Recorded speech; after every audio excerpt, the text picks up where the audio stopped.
నమస్తే, నేను Madhu. Amaravati old destination కాబోతుందా? మరి అమరావతికి మరో బడా కంపెనీ రాబోతుందా? అసలు ఏంటి ఆ కంపెనీ? అమరావతి వ్యవహారం ఏంటి? ఈ రోజు మనం చర్చించుకుందాం. ప్రస్తుతం మనతో పాటు ఉన్నారు సీనియర్ జర్నలిస్ట్ సిఎస్ రావు గారు. వారిని అడిగి మరిన్ని విషయాలను తెలుసుకుందాం. నమస్కారం సార్. సార్, అమరావతికి ఎన్నో కంపెనీలు వస్తున్నాయని చెబుతున్నారు. మరి ఇప్పుడు ఇంకొక బడా కంపెనీ కూడా రాబోతుందని చెబుతున్నారు. ఏంటి సార్ ఆ కంపెనీ? అమరావతి గురించి ఎంత చెప్పినా తక్కువే. అక్కడ జరుగుతున్నటువంటి పనులకి, అక్కడ వస్తున్నటువంటి కంపెనీలు ఏంటి అని చెప్పుకోవాలంటే ప్రతిరోజు చెప్పుకోవచ్చు. కానీ అమరావతిలో ఏం జరగట్లేదు, అమరావతిలో కుంభకోణం జరుగుతుంది, అమరావతిలో అవినీతి జరుగుతుంది, అక్రమాలు జరుగుతున్నాయి అని చెప్పి ప్రచారం ఎక్కువ అవుతుంది. కానీ అమరావతిలో కొన్ని వేల మంది కార్మికులు, కొన్ని వందల లారీలు, కొన్ని వందల ప్రొక్లైనర్లు పనిచేస్తూ ఉన్నాయి. అక్కడ ఎలక్ట్రీషియన్స్ కానీ అనేక మంది పనిచేస్తున్నారు. కొన్ని వందల మంది వేల మంది కార్మికులు ఉన్నారు. మీరు అక్కడ పోయి చూస్తే తెలుస్తుంది అమరావతిలో ఏం జరుగుతుంది అనేది. మన దూరం నుంచి అమరావతిలో వస్తున్నాయి అని చెప్పడం కాకుండా అక్కడ పోయి గ్రౌండ్లో అసలు ఏం జరుగుతుందని కనుక అబ్జర్వ్ చేస్తే అప్పటి వరకు దాన్ని ఎడారి అన్నా, శ్మశానం అన్నా, కమ్మరావతి అన్నా ఎవరైతే విమర్శించారో వాళ్ళకి క్లియర్గా కనిపిస్తుంది, వస్తుంది. కొంచెం వర్షం పడంగానే అది మునిగిపోద్ది అని చెబుతుంటారు. కానీ అది వాస్తవం కాదు. మొన్న వర్షాలు పడినప్పుడు ఏ విధంగా ప్రచారం చేశారో మనం చూసాం. కానీ అమరావతిలో ఎవరేమనుకున్నా కానీ చంద్రబాబు నాయుడు గారు తనదైనటువంటి పందాలు, తనదైనటువంటి విజన్లో ముందుకెళ్తున్నారు. అందరూ మర్చిపోయారు అని చెప్పేసి అనుకుంటున్నటువంటి దాన్ని కూడా ఆయన మర్చిపోకుండా తీసుకురావడానికి దావోస్ని ఉపయోగించుకున్నారు, దావోస్ సదస్సుని ఉపయోగించుకున్నారు. జనరల్గా ఏంటంటే మనకు అమరావతి అనగానే చంద్రబాబు నాయుడు గారు చెప్పిన దాని ప్రకారం క్వాంటమ్ వ్యాలీగా మారబోతుంది. సిలికాన్ వ్యాలీ అమెరికాలో ఏ విధంగా అయితే ఉందో క్వాంటమ్ వ్యాలీగా ఇక్కడ మారబోతుంది అని చెప్పి తెలుసు. ఏ డేటా సెంటర్ వచ్చేసి వైజాగ్లో వచ్చింది, అంతవరకే తెలుసు. కానీ ఏఐ యూనివర్సిటీని అమరావతికి తీసుకొచ్చేలాగా దావోస్ వేదిక మీద నుంచి చంద్రబాబు నాయుడు గారు ఒప్పందాలు కుదుర్చుకున్నారు. AI university, artificial intelligence university. అక్కడ నుంచి స్టార్టప్ కంపెనీల ద్వారా innovation hub, Ratan Tata innovation hub సహాయంతో ప్రపంచంలో ఏదైనా ఇన్నోవేషన్గా ఏదైనా కొత్తది వచ్చిందంటే అది అమరావతిలోనే వచ్చేలాగా ప్లాన్ చేశారు. ఆ యూనివర్సిటీ దగ్గర నుంచి, ఆ యూనివర్సిటీకి సంబంధించి ఎవరు సపోర్ట్ తీస్తున్నారు? ఎన్విడియా సపోర్ట్ తీస్తున్నారు. ఏంటి ఎన్విడియా అంటే వరల్డ్ మొత్తం మీద ఈ సెమీ కండక్టర్స్, చిప్స్కి సంబంధించినటువంటి ఒక బడా కంపెనీ, వరల్డ్ మొత్తం మీద ఫేమస్ కంపెనీ. అది ఇప్పుడు మనం ఫేమస్ కంపెనీలు ఈ చిప్స్, సెమీ కండక్టర్స్ కానీ చిప్స్ అంటే మనం మొబైల్లో వాడుతుంటారు కదా. వీటన్నిటిలో ఏ కంపెనీ టాప్ అంటే ఎన్విడియా, వరల్డ్ మొత్తం మీద. అదే ఇండియా కాదు, వరల్డ్ మొత్తం మీద టాప్ కంపెనీ అది. ఆ తర్వాత క్వాల్కామ్ ఇవన్నీ వస్తాయి, రకరకాల ఇంటెల్ ఇవన్నీ వస్తాయి. ఆ కంపెనీ తోటి ఒప్పందం కుదుర్చుకున్నాడు ఆయన. ఆ కంపెనీ అమరావతికి రాబోతుంది. ఎన్విడియా అక్కడికి వచ్చి పెట్టుబడులు పెట్టి అక్కడ ఈ సెమీ కండక్టర్స్, చిప్స్కి సంబంధించినటువంటి ఇన్నోవేషన్ హబ్గా దాన్ని తయారు చేయబోతుంది. ఆ ఏఐ హబ్గా. ఇప్పుడు ఆర్టిఫిషియల్ ఇంటెలిజెన్స్ అని అంటే ఇప్పుడు మనకి రోబోస్ వస్తాయి, లేదంటే రకరకాల ఆర్టిఫిషియల్ ఇంటెలిజెన్స్ ద్వారా వస్తాయి. వాటన్నిటికీ మీరు ఏది క్రియేట్ చేసినా కానీ చిప్స్, సెమీ కండక్టర్స్ అవసరం. వరల్డ్ వైడ్ దానికి డిమాండ్ ఉంది, చిప్స్కి అలాగే సెమీ కండక్టర్స్కి. ఇప్పుడు క్వాంటమ్ కంప్యూటర్స్ అన్నారు. ఈ క్వాంటమ్ కంప్యూటర్స్ కూడా ఈ చిప్స్ అను సెమీ కండక్టర్స్ కావాలి. మీరు ఏది తయారు చేయాలన్నా ఇది కావాల్సిందే.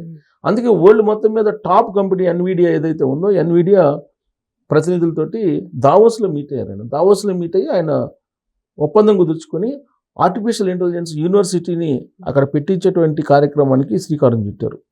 ఇప్పటికే క్వాంటమ్ టెక్నాలజీకి సంబంధించి TCS, IBM అలాగే L&T ఈ 3 కంపెనీల భాగస్వామ్యంతో అక్కడ క్వాంటమ్ వ్యాలీని తయారు చేస్తున్నారు. క్వాంటమ్ కంప్యూటర్స్ని స్టార్ట్ చేస్తున్నారు. ఇప్పుడు ఆల్రెడీ నెక్స్ట్ మంత్ ఓపెన్ అవుతుంది, అఫీషియల్గా ఓపెన్ అవుతుంది. క్వాంటమ్ వ్యాలీని తయారు చేయబోతున్నారు ఈ 3 కంపెనీల భాగస్వామ్యంతో. ఇప్పుడు అక్కడే ఆర్టిఫిషియల్ ఇంటెలిజెన్స్ యూనివర్సిటీ వస్తుంది. ఇవాళ ప్రపంచం మొత్తం కూడా ఆర్టిఫిషియల్ ఇంటెలిజెన్స్ గురించి మాట్లాడుతున్నారు, ఏఐ గురించి.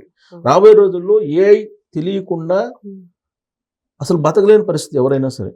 ఇది దైనందిన జీవితంలో మనకు అవసరమైనటువంటి వాటిని మనం ఉపయోగించుకోవాలన్నా కానీ ఆర్టిఫిషియల్ ఇంటెలిజెన్స్ గురించి తెలిసి ఉండాలి. అందుకే చంద్రబాబు నాయుడు గారు ఏఐని ఏఐ యూనివర్సిటీ అంటే రీసెర్చే కదా, అవును. Research centre. యూనివర్సిటీలు అంటే రీసెర్చ్ సెంటర్లే కదా. అవును. సో అక్కడ రీసెర్చ్ రాబోతుంది, వరల్డ్ క్లాస్ రీసెర్చ్ సెంటర్ రాబోతుంది. అదేదో మామూలుది కాదు, వరల్డ్ క్లాస్. ఎన్విడియా అంటే వరల్డ్ క్లాస్, ఆ లెవెల్లో అక్కడ ఉండబోతుంది. సో జనరల్గా ఏమనుకున్నారంటే అది క్వాంటమ్ వరకే పరిమితం అవుతుంది, క్వాంటమ్ టెక్నాలజీ వరకు. ఏఐ అనేటప్పటికి వైజాగ్ అని చెప్పి అనుకున్నారు. కానీ అమరావతిలో ఇది తీసుకొస్తున్నారని లేటెస్ట్గా అది బయటకు వచ్చింది. దావోస్లో జరిగినటువంటి ఒప్పందం లేటెస్ట్గా బయటకు వచ్చింది. సో త్వరలో రాబోయేటువంటి రోజుల్లో ఎన్విడియా భారీ ఎత్తున పెట్టుబడులు పెట్టడం, భారీ ఎత్తున యూనివర్సిటీని అక్కడ ఏర్పాటు చేయబోతుంది. ఇప్పటికే అక్కడ చాలా యూనివర్సిటీలు ఉన్నాయి, అక్కడ అనేక యూనివర్సిటీలు వచ్చి ఉన్నాయి. ఇప్పుడు ఇది కూడా వస్తే కనుక లేటెస్ట్గా ఆర్టిఫిషియల్ ఇంటెలిజెన్స్ ఇప్పుడు మొత్తం యూనివర్సిటీలు ఆంధ్రప్రదేశ్లో మొత్తం కరికులం మార్చేయమంటున్నారు, ఇంజనీరింగ్ కాలేజీల్లో కూడా. ఎందుకు? ఇంతకుముందు వాడినటువంటి టెక్నాలజీ కానీ, ఇంతకుముందు వాడినటువంటి కోర్సులకు సంబంధించినటువంటి సబ్జెక్టులు కానీ వీటిని మార్చేసేయండి.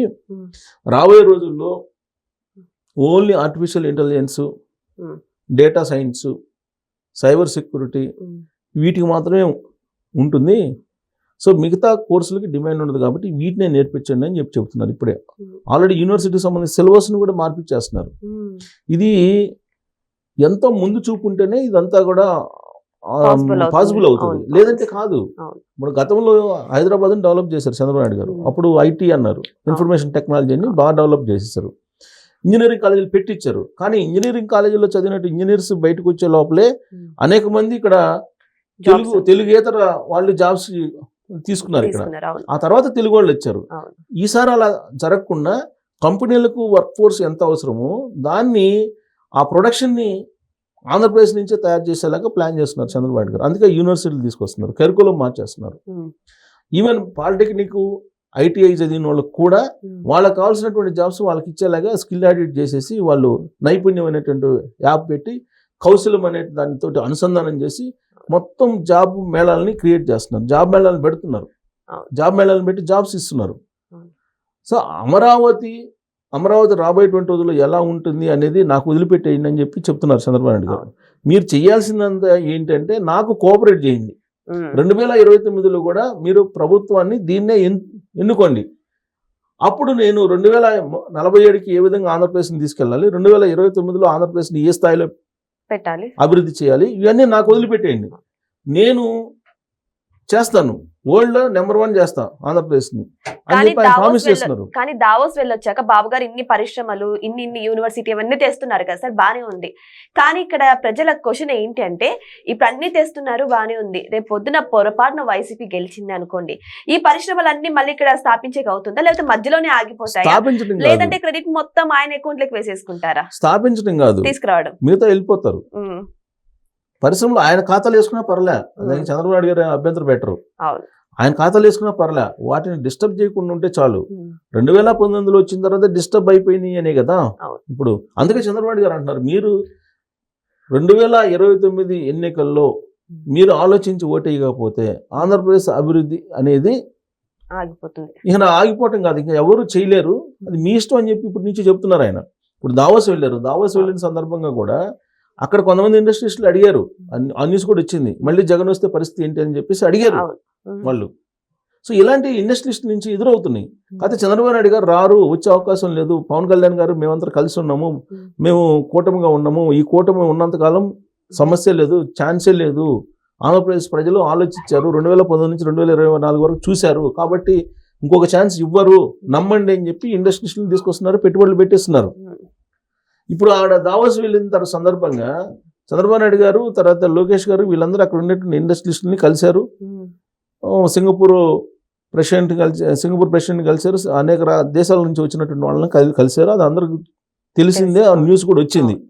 కానీ ఇప్పుడు వైఎస్ఆర్ కాంగ్రెస్ పార్టీకి సంబంధించినటువంటి కొంతమందికి ఎలా కనిపిస్తుందంటే, అసలు దావోస్ వెళ్తుంది దేనికి, అక్కడ పోయిన తర్వాత కూడా ఇండియాకు సంబంధించినటువంటి వాళ్ళతో మాట్లాడుతూ కనిపించారు వీళ్ళందరూ. వీళ్ళతో ఒప్పందాలు కూర్చుకోవడానికి దావోస్ వెళ్లాల్సిన అవసరం ఏంది అని చెప్పి కొత్త ప్రచారాన్ని మొదలు పెట్టారు. సో వీటన్నిటిని పట్టించుకోవట్లేదు చంద్రబాబు నాయుడు గారు. తాను చేయాల్సింది ఏందో చేస్తున్నారు. తాను ఒక అంకితం అయిపోయారు, అమరావతికి అంకితం అయిపోయారు, ఆంధ్రప్రదేశ్కి అంకితం అయిపోయారు. ఆంధ్రప్రదేశ్ని నెంబర్ 1గా ఎలా నిలబడే అనేటువంటి ప్రయత్నం చేస్తున్నారు, ఒక యజ్ఞం చేస్తున్నారు ఆయన. ఆ యజ్ఞంలో మీరు పాల్పంచుకోండి, చెడగొట్టొద్దని చెప్తున్నారు. మీరు పాలు పంచుకొని చెడగొట్టద్దు. మీరు కోఆపరేట్ చేయకపోయినా పర్వాలే, నేను చేస్తా, నా మాట నమ్మండి అని చెప్తున్నారు. 2019లో కూడా ఇదే చెప్పారు చంద్రబాబు నాయుడు గారు. అనేక వేదికల మీద ఎలక్షన్ ప్రచారంలో వంగి దండం పెట్టారు. ఈ ఒక్కసారికి మీరు ఆలోచించండి, ఈ ఒక్కసారికి మీరు ప్రభుత్వాన్ని మార్చేటువంటి ప్రయత్నం చేయొద్దని చెప్పి వంగి దండాలు పెట్టారు. దాని మీద ఆ వంగి దండాలు పెట్టిన దాని మీద ఆ వీడియో తీసుకొని అదేదో సినిమా ఉంది, ఆ సాంగ్ వేసేసి వైరల్ కూడా చేశారు. అప్పుడు ఎవరు వైసీపీ వాళ్ళు సరే వైరల్ చేశారు, అయిపోయింది. చంద్రబాబు నాయుడు గారిని ఓడించారు అప్పుడు 2019లో. ఏమైంది? ఇప్పుడు మళ్ళీ మొదలుకు వచ్చింది. సో మళ్ళీ మొదలుకు వచ్చింది, మళ్ళీ ఇప్పుడు మొదలు పెట్టారు. చంద్రబాబు నాయుడు గారు మొదలు పెట్టారు. ఆయన చేసుకుంటూ వెళ్ళిపోతున్నారు. నేషనలిస్టులు తీసుకొస్తున్నారు, యూనివర్సిటీలు తీసుకొస్తున్నారు, ఆధునిక టెక్నాలజీని అందిపుచ్చుకునేటువంటి ప్రయత్నం చేస్తున్నారు. దానికి తగిన విధంగా ఆంధ్రప్రదేశ్ ప్రజల్ని తీసుకెళ్ళడానికి ప్రయత్నం చేస్తున్నారు. కానీ 2029 అంటే ఇంకో 3 సంవత్సరాలే ఉంది. ఈ 3 సంవత్సరాల్లో పీక్ స్టేజ్కి తీసుకెళ్తారు. అప్పుడు కనుక పొరపాటున ప్రభుత్వం మారింది అనుకోండి, మళ్ళీ వైకుంఠపాళి గేమ్లో అంటారు కదా, వైకుంఠపాళి గేమ్ అలా రాకుండా చూసుకోండి అని చెప్పి ఆంధ్రప్రదేశ్ ప్రజలకు చంద్రబాబు గారు చెప్తున్నారు. నిజానికైతే బాబు గారు జగన్మోహన్ రెడ్డి తండ్రి గారి ఏజ్ ఇద్దరు ఒకటే జనరేషన్ కదా సార్. కానీ ఆ జనరేషన్ వ్యక్తి ఈ రకంగా ఆలోచిస్తుంటే మరి జగన్మోహన్ రెడ్డి ఎలా ఆలోచించాలి సార్? ఇప్పుడు అదే ఆయన మొన్న ఈ మధ్య ఒక డైలాగ్ వేశారు. చంద్రబాబు నాయుడు గారు మా నాన్న సమకాలీకుడు, కానీ నాతోటి కూడా పోటీ పడలేకపోతున్నాడు, సీనియారిటీ ఉంది కానీ నాతోటి కూడా పోటీ పడలేకపోతున్నాడు అంటున్నారు ఎవరు? జగన్మోహన్ రెడ్డి గారు. ఇప్పుడు ఆయనతోటి పోటీ అంటే ఏంటి? ల్యాండ్ టైటిలింగ్ యాక్ట్లు, లేదంటే కోడి కత్తి కేసు, బాబాయ్ మర్డర్, ఇవన్నీ అని చెప్పి తెలుగుదేశం పార్టీ వాళ్ళు అడుగుతున్నారు. వాటిలో మేము పోటీ పడలేమయ్యా అని చెప్పి తెలుగుదేశం పార్టీ వాళ్ళు వచ్చి సెటర్లు వేస్తున్నారు. సరే, ప్రతి విమర్శలు పక్కన పెడితే రాష్ట్ర అభివృద్ధి విషయంలో మాత్రం ప్రతిపక్షాలు కలిసి రావాలి, ప్రజలు కలిసి రావాలి. అధికారం ఇచ్చారు ప్రజలు, ఇచ్చినప్పుడు వాళ్ళు పరిపాలిస్తున్నారు, పరిపాలించినప్పుడు వాళ్ళకి సహకరించాలి. ఏదైనా లోపాలు ఉంటే మీరు చెప్పచ్చు, ప్రజలకు చెప్పచ్చు. అంతే తప్ప వేరే యాంగిల్లో మీరు మీల్స్ పెట్టడం, మీరు రావద్దు, ఇండస్ట్రియలిస్టులు మీరు ఇక్కడ పెట్టుబడులు పెట్టద్దు అని చెప్పి చెప్పడం, ఇది అభివృద్ధికి ఆటంకం కలిగించడం. అందుకే చంద్రబాబు నాయుడు గారు వాళ్ళని పెద్ద పట్టించుకోవట్లేదు. ఈ మధ్య పట్టించుకోకుండా ఆయన పాటికి ఆయన వెళ్తున్నారు. దాంట్లో భాగంగానే దావోస్లో ఎన్విడియా తోటి ఒప్పందం, భారీ పెట్టుబడులు రాబోతున్నాయి. కేవలం యూనివర్సిటీ కదా, ఎన్విడియా వచ్చిందంటే చిప్స్ డిజైనింగ్, తర్వాత సెమీ కండక్టర్స్, ఇవన్నీ వస్తాయి. వరల్డ్ క్లాస్ ఎకో సిస్టమ్ అమరావతిలో డెవలప్ అవుతుంది. సో బాబు గారు తీసుకొస్తున్నటువంటి ఈ ఇన్వెస్ట్మెంట్స్ అన్ని చూస్తుంటే మాత్రం నిజంగానే ఆంధ్రప్రదేశ్ భవిష్యత్తు ఎలా ఉండబోతుందా అని మనకి ఇప్పుడే కళ్ళకు కడుతుంది. మరి వెయిట్ చేసి చూద్దాం, ఇలాగే భవిష్యత్తు కొనసాగుతుందా లేకపోతే అడ్డంకులు ఏర్పడతాయా? వెయిట్ చేసి చూడాల్సిందే. Thank you so much. Thank you sir.